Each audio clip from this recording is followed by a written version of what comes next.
আসসালামু আলাইকুম। সকালের খবরে আমন্ত্রণ জানাচ্ছি আমি মোহাম্মদ ইফতেখার। দীর্ঘদিনের জেঁকে বসা ফ্যাসিবাদ ও অন্যায়ের বিরুদ্ধে প্রথম প্রতিরোধ গড়ে তোলার দিন 14 জুলাই 2024। শিক্ষার্থীদের আন্দোলনকে তৎকালীন সরকার প্রধান স্বৈরাচার শেখ হাসিনার তুচ্ছ তাচ্ছিল্যের বিরুদ্ধে জেগে ওঠে সাধারণ শিক্ষার্থীরা। ছাত্রলীগের হামলা আর দীর্ঘদিনের অবিচারকে চ্যালেঞ্জ করে দাবানলের মতো আন্দোলন ছড়িয়ে পড়ে সারা দেশে। ক্ষমতাসীনদের রক্তচক্ষু ও পেশি শক্তি উপেক্ষা করে বিশ্ববিদ্যালয়ের হল থেকে বের হয়ে আসে প্রতিবাদী ছাত্রছাত্রীরা।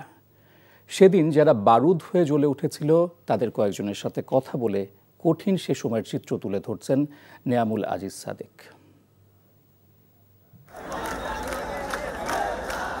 14 জুলাই বিশ্বের ইতিহাসে বাস্তিল দুর্গ পতনের দিন। একই দিন অগ্নিস্ফুলিঙ্গের মতো হাসিনার বিরুদ্ধে জ্বলে ওঠে ঢাকা বিশ্ববিদ্যালয়ের সূর্য সেন, জসিমউদ্দিন এবং বিজয় 71 হল সহ আশপাশের হলের শিক্ষার্থীরা।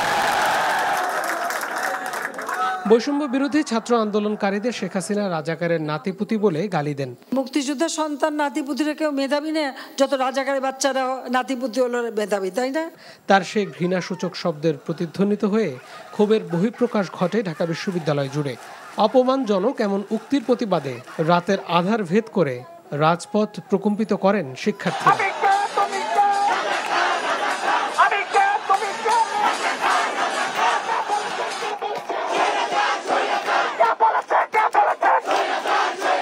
সে সময়ে আন্দোলন সংগঠিত করা শিক্ষার্থীদের একজন বলেন, গেস্ট রুম নির্যাতন, শিক্ষার্থীদের দলীয় কাজের ব্যবহার সহ নানা অন্যায্য ও অবিচারের বিরুদ্ধে শিক্ষার্থীরা দলে দলে ছাত্রলীগের বিরুদ্ধে প্রাচীর তৈরি করেছে।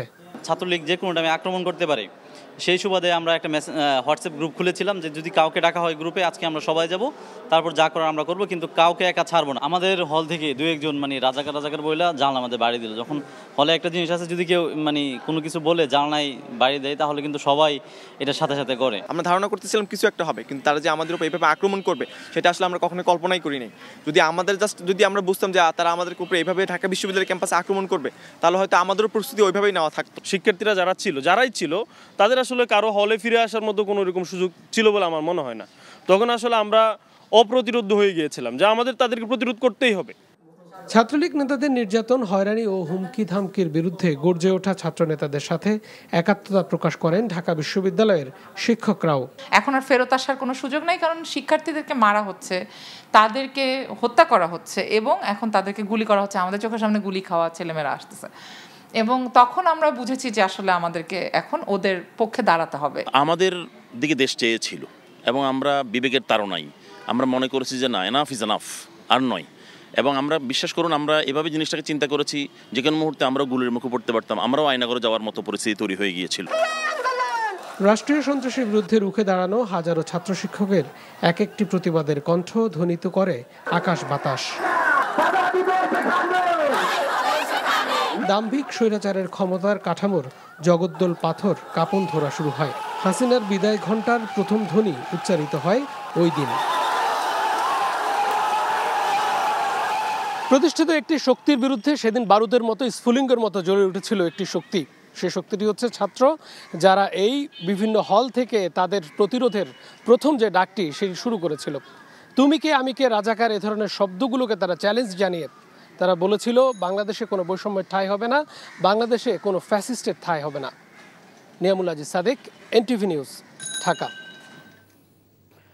বৃষ্টিপাত না হওয়া ফেনী জেলায় বন্যা পরিস্থিতির উন্নতির দিকে, তবে এখনও পানিবন্দী জেলার বিস্তীর্ণ জনপদ। বানের পানি নেমে যাওয়ার সাথে সাথে ফুটে উঠছে ক্ষয়ক্ষতির চিহ্ন। ফসলি জমি, মাছের ঘের, সবজি বাগান সবই শেষ। হতাশা নিয়ে আশ্রয় কেন্দ্র থেকে অনেকে নিজ বাড়ি ফিরছেন। তবে এখনও পানিবন্দী 6টি উপজেলার 114টি গ্রাম। পানি উন্নয়ন বোর্ড জানায়, বন্যার পানি পুরোপুরি নেমে যাওয়ার পর ভেঙে যাওয়া বাঁধগুলো টেকসই মেরামত করা হবে। ফেনীর মুহুরী, কহুয়া ও সিলোনিয়া নদীর 36টি স্থান ভেঙে ফেনীর বিস্তীর্ণ এলাকা তলিয়ে যায়। এছাড়া নোয়াখালীতেও বন্যা পরিস্থিতি উন্নতি অব্যাহত রয়েছে। গোমতী নদীর পানি কমতে শুরু করেছে, ফলে ভেসে উঠতে শুরু করেছে চরের ফসলি জমির ক্ষয়ক্ষতির চিহ্ন। সম্প্রতি ভারী বর্ষণ ও ভারত থেকে নেমে আসা উজানের পানির ঢলে ব্যাপক ক্ষতি হয়েছে কৃষকদের ফসলি জমির। গেল বছরের বন্যার ক্ষতি কাটিয়ে উঠতে না উঠতেই এবারও অতিবৃষ্টি আর উজানের ঢলে ডুবছে কৃষকের স্বপ্নের ফসল। কষ্টের ফসল হারিয়ে দুশ্চিন্তায় কৃষকরা। কুমিল্লা থেকে মাহফুজ নান্টুর রিপোর্টে বিস্তারিত। কয়েকদিন আগের অতিবৃষ্টি আর উজানের ঢলে গোমতীর চরে ফসল তলিয়ে যায়। গত বছরের বন্যায় গোমতী চরের কৃষকরাই সবচেয়ে বেশি ক্ষতির মুখোমুখি হয়েছিলেন, যার ক্ষত এখনও কাটিয়ে উঠতে পারেননি তারা। এবারও পানি বেড়ে চরে ডুবেছে লাউ, করলা, মিষ্টি কুমড়া, মূলা সহ অন্যান্য শাকসবজি। এসব ফসল ফলানোর জন্য কৃষকরা লোন নিয়েছিলেন বিভিন্ন ব্যাংক থেকে। এখন ফসল হারিয়ে দুশ্চিন্তায় চরের কৃষকরা। এই যে 6 শতক জায়গা করতে যাই, আমার মোটামুটি 11 লাখ টাকার উপরে আমি ব্যাংক থেকে ঋণ নেওয়া। গত বছর বন্যার কারণে প্রায় 15 লাখ টাকার উপরে ঋণ নেওয়া, কিন্তু এই মুহূর্তে এসে এই যে সর্বশান্ত হয়েছি, এখন তো আর দাঁড়ানোর কোনো সুযোগ নাই। এই বছরে আমার বন্যা আইসা সারে আমার 10 লাখ টাকার মতন লস। 10 লক্ষ টাকা সিসি লোন কইরা এই টাকা আপনার এই মাসে মাসে 30,000 টাকা করে দিতে হয়। জেলার সদর উপজেলার গোমতীর চরে, জালুয়াপাড়া, টিক্কার চর, বুড়িচং উপজেলার কাচিয়াতল, ভান্তি এলাকাগুলোতে ক্ষতি হয়েছে বেশি। গেল বছরের বন্যার পর কৃষকদের প্রণোদনা দেওয়া হয়েছে। এবারও কৃষি বিভাগ ক্ষতিগ্রস্ত কৃষকদের প্রণোদনা দেবে বলে জানালেন কৃষি অধিদপ্তরের এই কর্মকর্তা।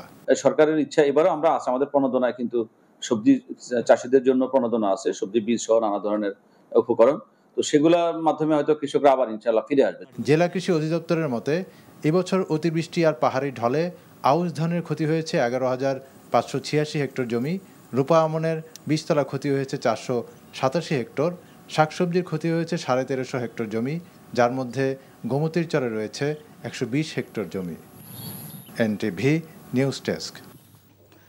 সকালের খবর এটুকুই। এই খবরের ভিডিও সহ আপডেট জানতে ভিজিট করুন এনটিভি অনলাইন www.ntvbd.com। এছাড়াও এনটিভির জনপ্রিয় সব অনুষ্ঠান ও খবরের আপডেট জানতে ভিজিট করুন আমাদের ইউটিউব ও ভেরিফাইড ফেসবুক পেজ। 12টায় মধ্যাহ্নের খবর দেখার আমন্ত্রণ রইল। ধন্যবাদ সবাইকে।